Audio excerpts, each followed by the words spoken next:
All right, everyone, we're back, and we've got TJ in the car because the kids are asleep. Correct? Yeah. So you've been joining us. You've been joining us in the car, but that's a hell of a move. I appreciate that. Oh, playing Switch also, playing Breath of the Wild as as he was watching us stream on the on the call. TJ, what a fascinating to use the same bad metaphor you did, rabbit hole we climbed up on the stream earlier, but it was really fascinating, and I want to transition into like the more formal interview, trying to get some of what we were talking about at the end there. I want to try to get some of that across. So here's a question for you. So what does working towards food security and social justice look like specifically in Appalachia? Whew. How long is this interview? I think I'm ready.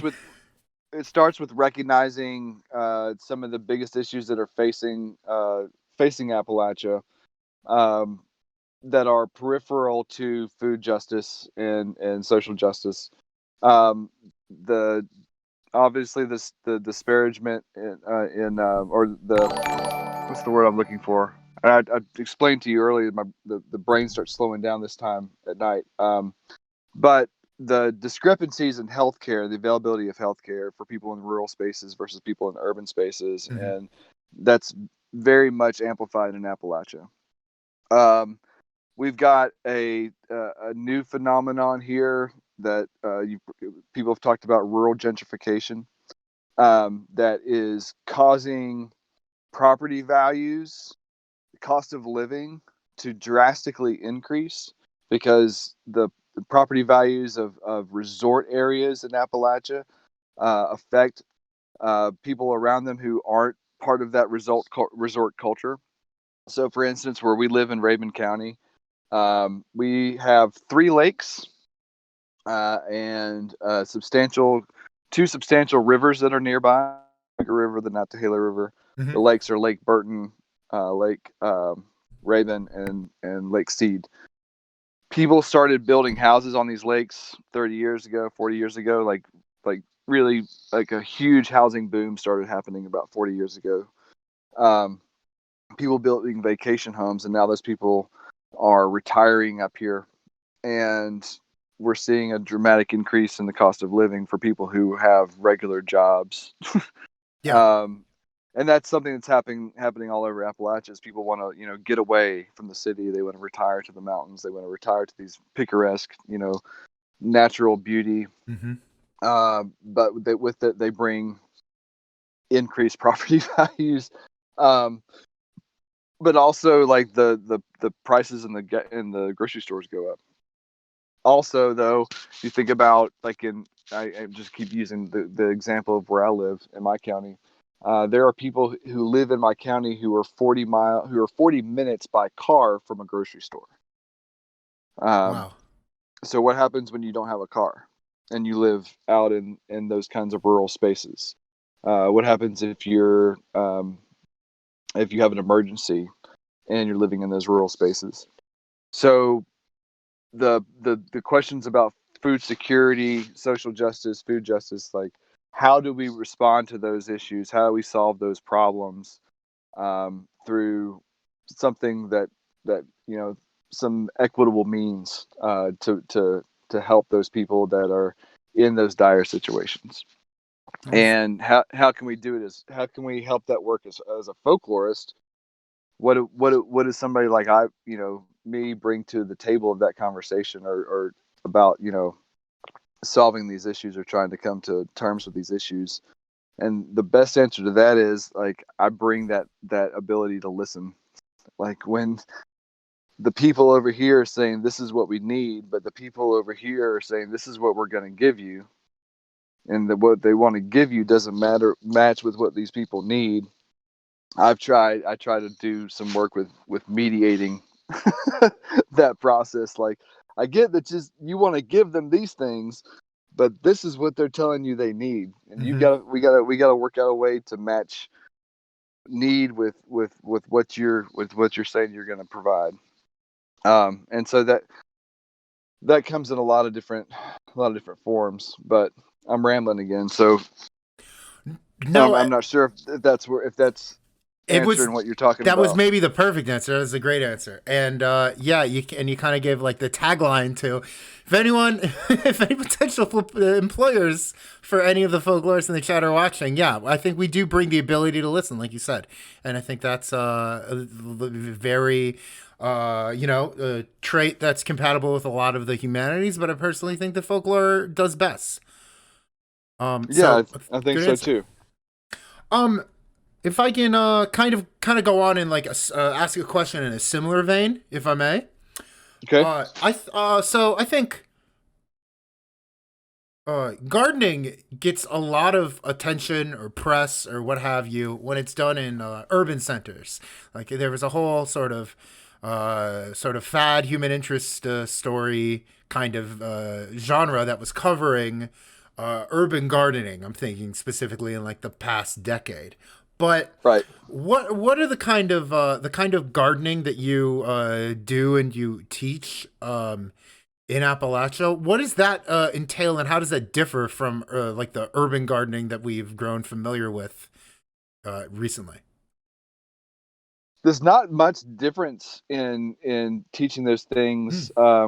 Honestly, it the biggest differences have to do, or the largest variable has to do with space.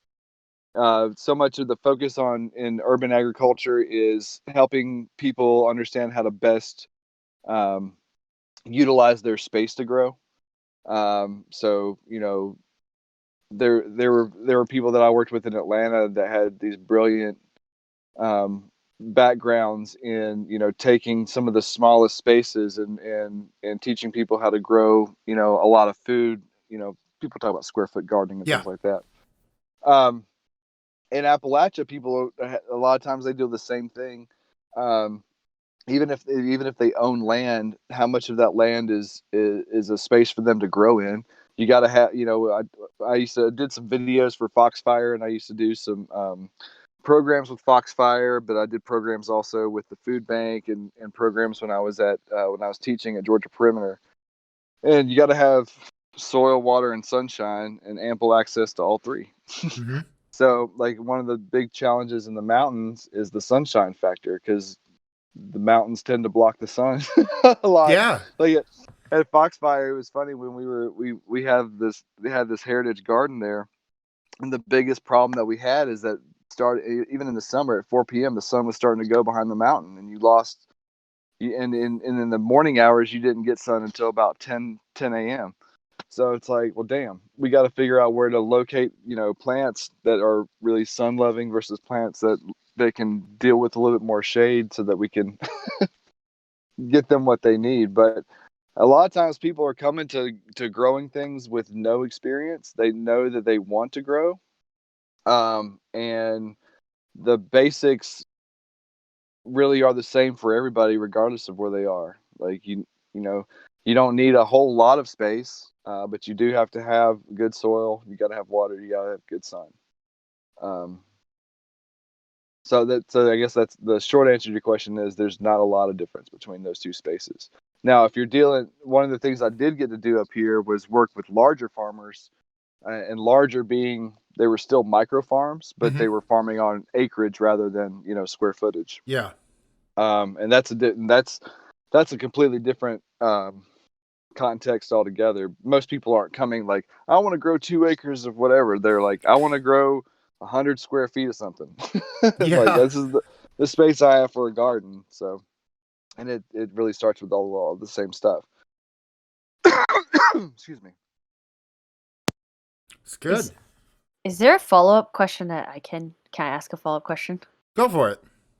I recently just read the book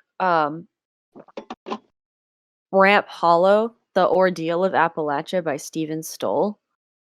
And there was this chapter in it all about this idea of the captured garden, which was so interesting because it was kind of like identifying the way that the garden at one point for many Appalachians, particularly like people living in mining communities, were able to sort of like take back a role in their own food production that was sort of like against the company, and then very quickly capitalism sort of it took over, and corporations said, "Oh, because you're growing your own food on land nearby, basically in the coal town, which you're living in as part of your work, we now also own this garden that you're producing on your property, and therefore can justify paying you less because you're growing part of your own sustenance."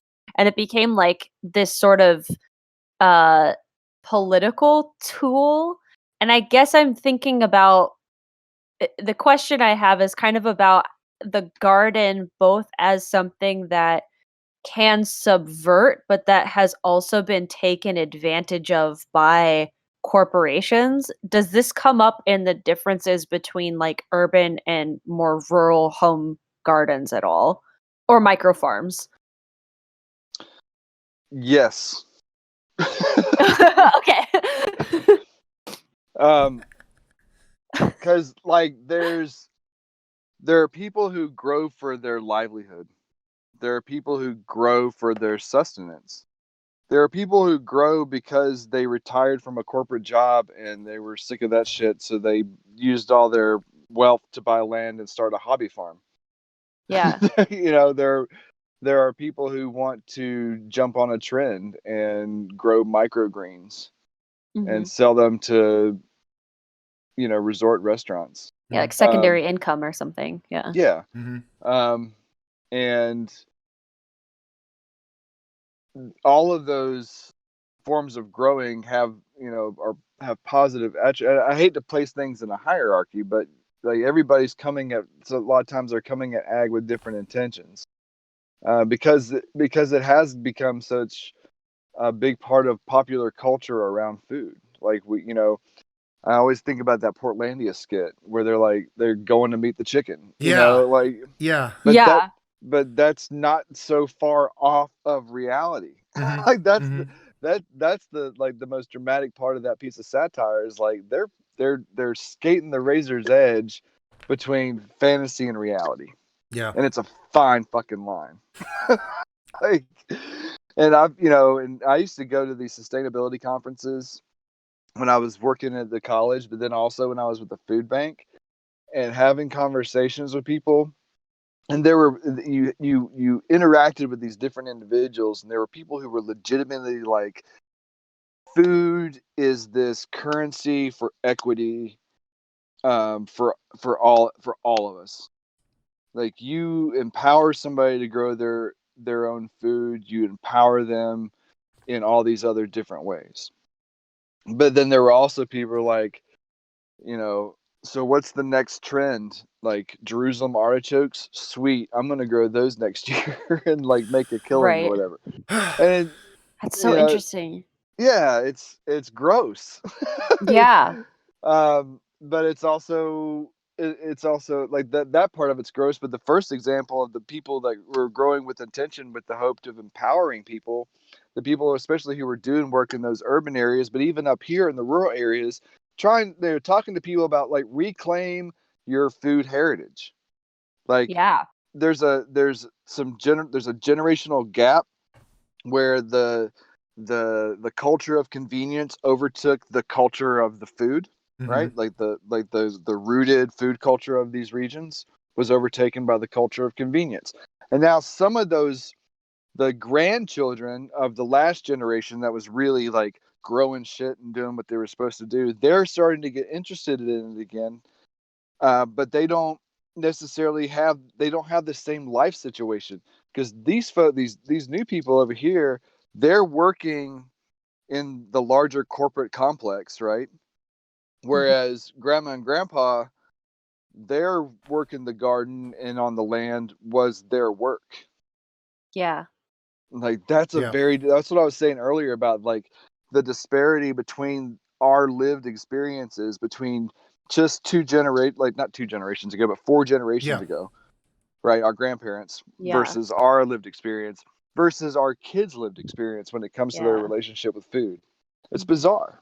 Yeah. It's like, and like when you think about it, like, damn, that's unfathomable. Like, Yeah, no, it's true.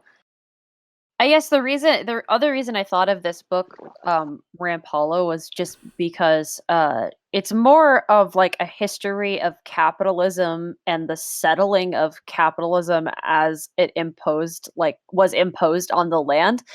And I felt like I always heard the history of like our economic system is just kind of happening, right? When the country was colonized. And so like, but it was actually enforced and imposed on people through things like policing gardens and through foodways. And it like blew my mind. Yeah. It's the loss of the commons. Yeah. Right? Yeah. Like, Can and I? it just You look at pre-plantation, like, and I mean not plantation, North American plantation, but Ulster plantation, like pre-plantation Northern Ireland, before all that shit started happening, and look at the way that villages were situated and the way that food production was handled on that scale. And then the plantation system began in Ulster, and all of a sudden all that started to go away, and for the sake of capitalistic growth. Like that was the seed for that. And then when they started like, oh, we got some new land over here. We're just gonna go ahead, like, it's a blank slate. They don't even know. We're just gonna start with this shit over here. Yeah. Right. That's the loss of the commons. Yeah, totally. Hey, have either of you read Sweetness and Power by Sidney Mintz? Because that's what this is sounding like to me, except that's more about sugar in the Caribbean. I have not, but I'm intrigued. Nope. One of my favorite books about food. One of my favorite books. Actually, maybe my second favorite book about food. Sweetness and Power. What's it called again? Sweetness and Power by Sidney Mintz. Let me ask one more serious question before getting into the fun ones, if that's cool with you, TJ. Sure. Who was Byron Herbert Reese? Wow. You did some deep dig there. Byron Herbert Reese was a modern author, modern in the literary sense. From the Choey-Stoey community of Northeast Georgia, located in Union County, Georgia. He was a poet and a novelist. He was also an individual who was raised in some pretty significant Appalachian traditions, including ballad singing. And that very much informed, not only people talk about him as a writer of ballads, and he did dabble in the lyrical ballad as well as ballads in the traditional folkloric sense, but the ballads also very much informed his narrative impulses. And you really get to see that in both of his novels, but more so in the novel Better a Dinner of Herbs, which is this really, it's a novelized murder ballad, and it's amazing. Whoa. And what was that called? So Daisy can post in the chat again? Yeah. Better a Dinner of Herbs. Oh, wow. That's so many people who I know are in the chat right now would love that. but Byron Reese's, the great tragedy of Byron Reese, aside from his suicide, he had tuberculosis, and eventually committed suicide, was that he was coming into his own as a poet in the age of T.S. Eliot and Ezra Pound. And there wasn't room for somebody like Reese, in the popular sense. Sure. Brilliant poet though. Brilliant poet, brilliant novelist. It's awful that he left this. But Young Harris College was the first college where I attended, that I entered. That was the beginning of my collegiate career. And there was my English teacher was a woman named Betty Sellers, and I got to take the last 3 classes that she taught at Young Harris. Wow. And she had been the professor for my favorite English teacher in first and junior high, and then again in high school, Miss Mashburn. Miss Martin, and she when she found out I was going to Young Harris, she said, "You've got to take Betty Sellers." And Betty had known Reese, her husband, and Reese had been acquaintances and friends at Young Harris, and she taught his poetry and his novels in her classes. So years later, when I was in grad school in Louisiana, I initially was going to do a material folk culture dissertation. I was working with this boat builder in the Appalachia Basin. Okay. And then Katrina hit. Oh. And he and a lot of other people who had that knowledge were like, they went to help their brethren in New Orleans. And then also when Rita hit a month later, out towards Lake Charles, doing a lot of work to help people repair their shrimp boats and get them back in operation. And I was in a position where I was ready to get out of grad school. So I finished my comprehensive exams and left ABD and decided to do a folklore and literature dissertation while I was teaching at a small agricultural college in South Georgia. Mm-hmm. And I was reflecting on all that I had learned as a grad student about folklore and the things that I really, even as an undergrad too, that I really loved, and being raised up in this part of the state and being familiar with the ballad tradition and loving Reese and loving Betty Sellers. I was like, well, I'm gonna write my dissertation on Reese. Yeah. And I've one of only 2 dissertations on the man. Let's go. Yeah. Well, what's funny is my second collegiate job, my second tenure track job, when I left the agriculture college down in South Georgia, got the position at Georgia Perimeter. The guy that was the vice president of academic affairs at GPC at that time was the only other person with a dissertation on Reese. Oh man, nailed it. Yeah, that was a nice roll of the dice. Yeah, that was a nice roll of the dice right Incredible. There. That's awesome. Can we ask you some fun questions real quick? Fun questions? Yeah, you ready to get into this? Yeah, let's do it. All right. If you were a public folklorist in Hyrule, what project would you be working on? Oh man, that's a good question.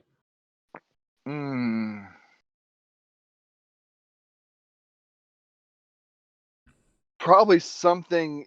Oh man, the Durian reclamation project. Durian fruit reclamation project. Bravo. We've got to have more durian fruit, damn it. We got to have more trees. We only found 2 of them. Yeah, we got to plant more durian groves. Like, this is such an important food stuff to our people in Hyrule, and there's because of boblins out there slashing durian trees, they've practically ruined the whole. It just stripped it down to near extinction. So I'd like, working with locals in the Farron Forest District to reclaim durian fruit. Beautiful. And bring it back into the forest. Beautiful. Elder Scrolls dragons, are they wyverns or dragons? Oh, this. As also a Skyrim lover, good question. As a Dovahkiin,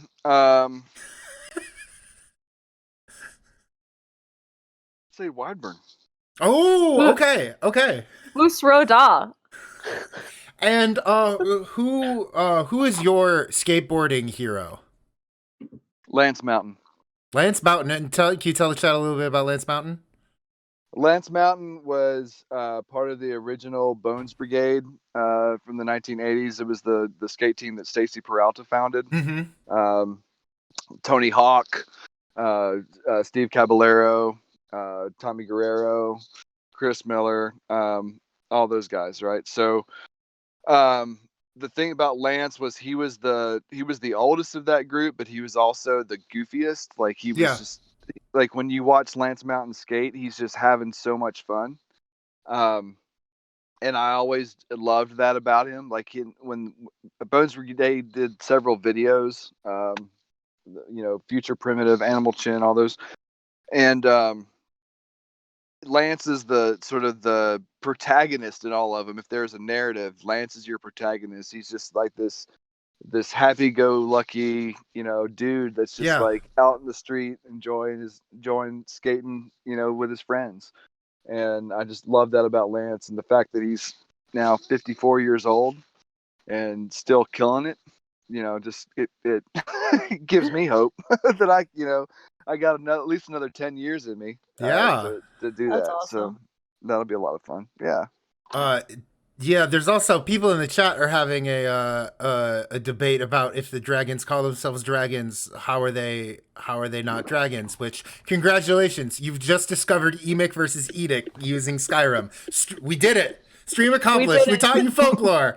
We did it, guys. I think the Folkwise interview team would be kicking me if I didn't ask this question because you mentioned him. Tony Hawk, legendary figure, has sometimes appears in public randomly, and people have formalized variant narratives about running into him. Does he count as a cryptid? Yes, because he's obviously part bird. I mean, didn't even think of that. Ding ding ding ding. So, Daisy, TJ, how you feeling? You still got some life in you? Yeah, this is fun. Cool. Daisy, can you queue up some queue up and see if anyone has asked questions in the email while I get the activity started? Unfortunately, it doesn't look like people have emailed us questions or posted questions we haven't addressed in the chat. However, we have answered a lot of questions while playing Zelda tonight, though. That was we were on a roll, and it was so much fun. They blended so well with our quest for Durian, the Pharaoh Fields, Pharaoh Forest Durian Reclamation Project that we're working on. Well, if anyone sends a question to folkwise13@gmail.com, Daisy will read that. But before too long, it's time to get into our activity that we do. And TJ, have you ever made a tier list? A tier list? Yeah. Have you rated things in some kind of hierarchy of preference? Well, let's get into this. Tier list is sort of a vernacular exercise that comes from fighting games, thinking about ranking character choices, and they've recently on the internet exploded to expand to all different kinds of genres of everyday things. Sometimes we make a tier list based on a guest's work or a CV, but actually we found a pretty good tier list online that we'd just like to play with you real quick if you've got the second, and that is we found a tier list of regional barbecue styles, and I really want to see your opinion on how to rate this. So this goes from S, which is masterclass, A, B, C, D. Nothing is F tier because is any barbecue really F tier? But yes. I mean okay, whoa, getting spicy. Okay. Maybe we have to make a row below. Maybe we have to make a row below and get started. They are still kind of small, but I will read this for you. We've got East Texas chopped beef. Here we've got Central Texas sliced brisket. We got Kansas City burnt ends, South Carolina mustard, Memphis ribs, Alabama white sauce, Eastern North Carolina vinegar, and Lexington, North Carolina pork. So, do you want to start over here with East Texas chopped beef, or do you want to go to Lexington, North Carolina? Let's just go left to right. That's fine. Let's do it. Chopped beef is a strong D for me. Strong D for chopped beef. All right. What has Texas done to deserve this? It's just not the chopped beef is just kind of, I don't know, man. Okay. Get on board with that.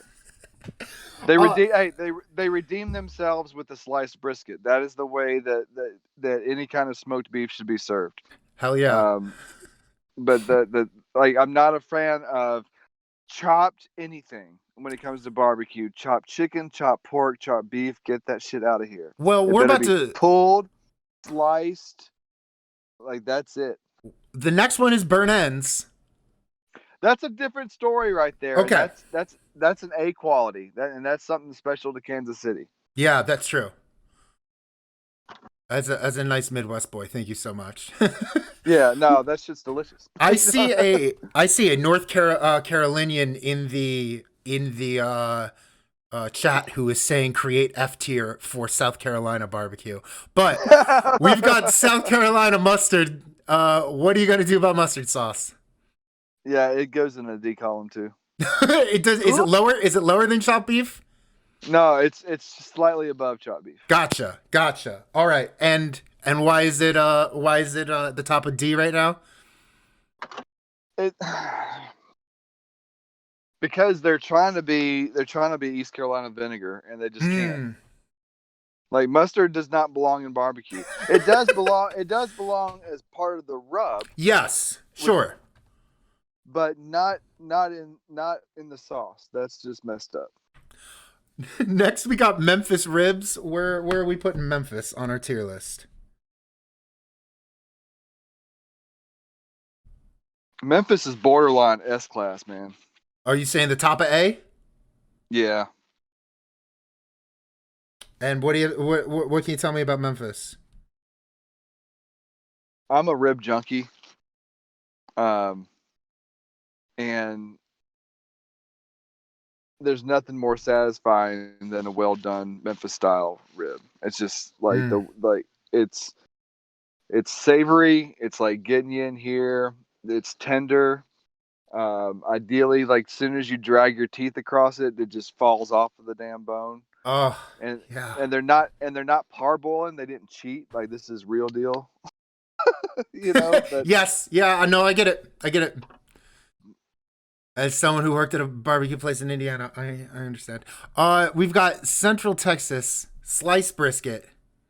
That is an A quality, no doubt. Now, where's it go? Where are you breaking this tie? Is it between Memphis and Bird Ends or what? Yeah, it's gotta be between the two. Okay. Yeah. Gotcha. Great. We might have to break this down even more because it's like everything is great or sucks. Well, that'll happen. Good. Wait. We'll Okay. it What out. about white sauce? Which I had white sauce once and I loved it. It's F for me. It's F for. Is it at the very bottom? Yeah. All right. Maybe people don't know about white sauce. Talk about white sauce. I don't understand it. There's a sweetness to it that I don't get. There is. Like, I just don't. I can't abide it. Can't do it. All right, and okay, we got the big battle here. We've got Eastern North Carolina and like the Lexington, North Carolina style. So Eastern North Carolina vinegar sauce. Where's this going? That's S, buddy. That's S. Talk to me. Tell me about it. The best barbecue involves, like if you're doing a butt, you're doing ribs or whatever, making a vinegar-based mop, right? That you're hitting it on there every half hour, every 45 minutes. The vinegar gets in there. That gives you your tenderness, but it also gives you that bite that you want in your pork. Yeah. And ideally, if you're using apple cider vinegar and you're smoking with apple wood, yep, you can make it's just phenomenal. There's just nothing better. And then also, like, just like if you're doing a butt or doing a shoulder, pulling it, and the way that the thicker barbecue sauces, they just go in the bread. Yeah. That vinegar sauce gets in the meat. Like, it gets all in there. Chef's kiss. Yes. All right, now where are we going with this last one? I gotta be honest, I haven't had that style of barbecue. What so you're gonna leave it off the tier list for now, and one day you'll actually get there? Yeah, I think so. I think I need to put it on my bucket list. I've definitely showed I believe I showed a video in class of a whole hog from Lexington. No, not a whole hog. Not a whole hog. It was a pork shoulder, right? But there's one that's missing on here that is. I think there's a couple that are missing, and I want your take on what's missing. I do agree with you. So the thing that's missing for me that I would have to put on, and it would be top S. Okay. Is the Couchon du Lait from Louisiana. Talk about the Couchon, yeah. There's a town in Louisiana, and I can't recall. It's late. I can't recall the name of it, but every year they have this thing called the Couchon du Lait Festival. Mm-hmm. And I went to that festival every year that I was in Louisiana for graduate school. You walked into this big wide open space, and they had these like pole barns, these long pole barns that were open air pole barns. Yeah. That had these metal, like sheet metal walls down the center, but only a half wall. You could see over them. And they would build these fires, like each one they had like, it was like corral or what do you put the horse in? You put the horse in the stall. Like these stalls. Yep. You had like these stalls, and they would have fires built up. Mm-hmm. Each stall up against the metal wall, and then they have the butterfly Couchon du Lait hanging by that fire, and the heat hitting the metal wall would reflect also and hit that. 24 hours. That's how long they would cook these things, and then everything would kind of start, getting ready about the same time, around 12 noon or so, the day of the festival. And they would just start bringing down these racks and putting them on these big tables, and you walk by with your plate, and they just pile it on. And that was the best barbecue I ever had. Best barbecue experience I ever had too. Some of my best food experiences. I know I've edited that book on Appalachian foodways. I grew up here, but Louisiana was ridiculous for me. Yeah. Ridiculous. It was like going to church every day. It was a religious experience every day. It was crazy. I loved it. I miss Louisiana. I have never felt as at home away from home as I did when I lived in Louisiana. Hell yeah. Yeah, it was a lot of fun. Great food experiences there. And so many festivals there that are just about food. Mm-hmm. Everything from gumbo to etouffee to frog legs to Couchon du Lait. It's just so good. I loved it. So, S. Bronner in the chat, wonder who that is, asks if St. Louis should be on this tier list. No. Yes, they should be, of course. Okay, they should be, but would you put them in D tier?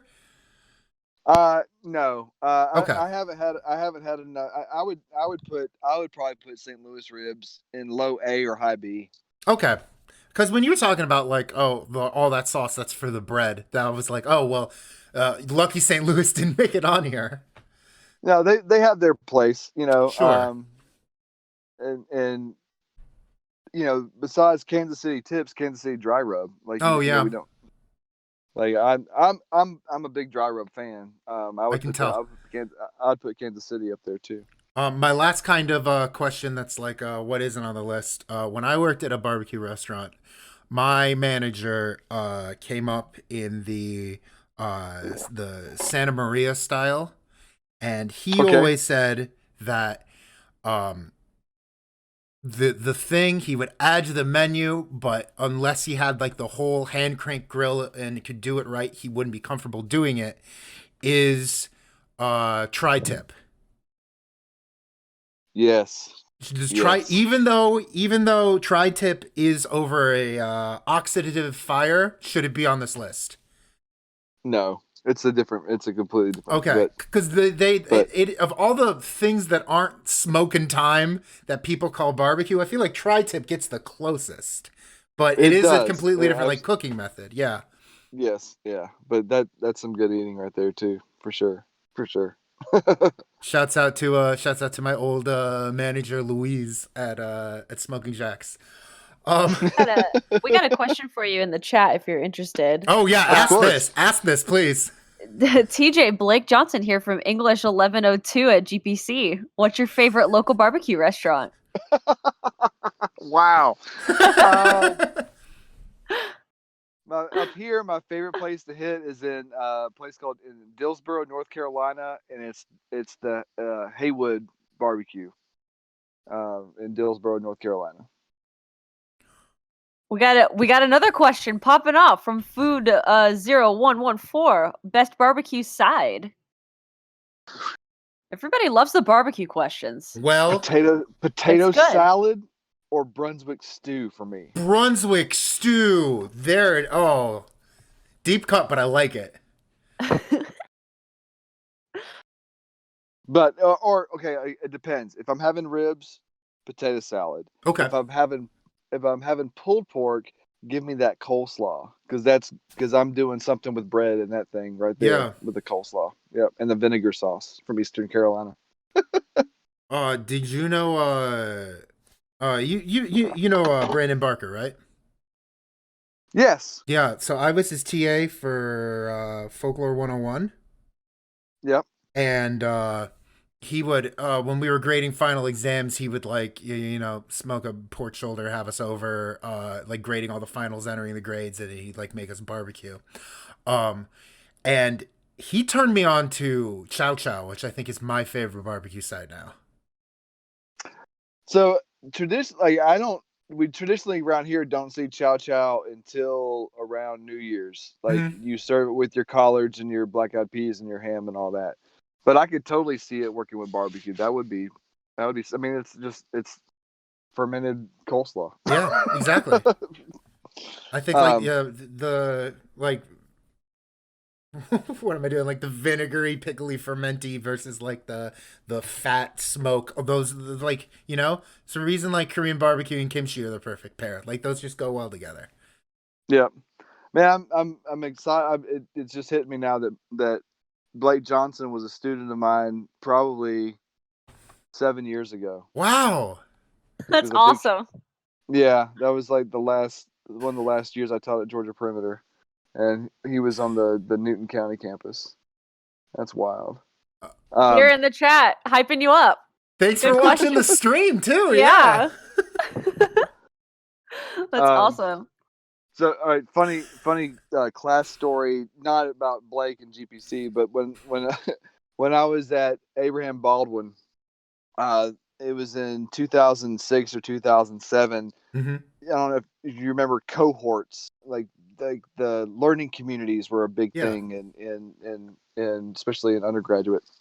And I was part of a learning community along with one of my colleagues in the English department, and then a colleague in the history department about it was just Southern culture. It was like very very broad. How do you define that? Well, but I wanted to do more. I wanted to do a focus kind of on foodways. It was just like, here's an opportunity. Let me take it. So I had the students buy or get books. The books were provided since it was a cohort, and I chose these 3 books. And one of the books I chose was a cookbook by a guy named James Dabney. He used to be a writer for the Atlanta Journal-Constitution. Okay. And I always fumble the name of this book, but it's like smoked ham, spoon bread, smoked ham, and scuppernong wine. It's an Appalachian cookbook. Mm-hmm. And I told the students at the beginning of term, I was like, if you cook a recipe out of this cookbook and you bring it to class, you'll get some extra credit. So we had some folks mainly focused in desserts, like that. We had some people bringing in chess pie and buttermilk pie, and I'm all in on that. Yeah.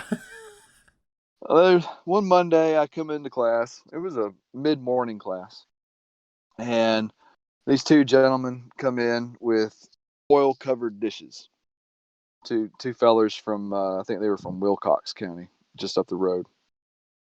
And I said, "What you got there, fellas?" He said, "We went hunting this weekend, and we decided to try some of the recipes out of the book." I was like, "Really? Okay. What you got?" And one guy opens his foil up and he says, "I made squirrel dumplings." I was like, okay, brave choice. And I told him I'd try whatever you brought in. So I tried some of his squirrel dumplings, and they were good. They're pretty good. And the other guy I was like, "What do you got?" And he opened up his foil, and it was a roast of some sort. Right? Okay. I'm looking at it, and I'm trying to figure it out. Intriguing. He said, "What is this?"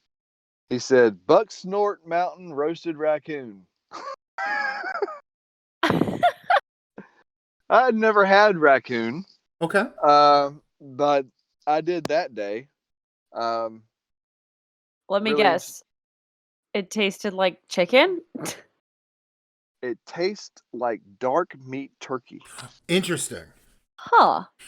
Interesting Same. because can I tell you what else tastes Sure. like exactly like dark meat turkey? Where I'm at in Eastern Maryland, muskrat. What's that? Muskrat. Oh. That is what muskrat tastes like to me.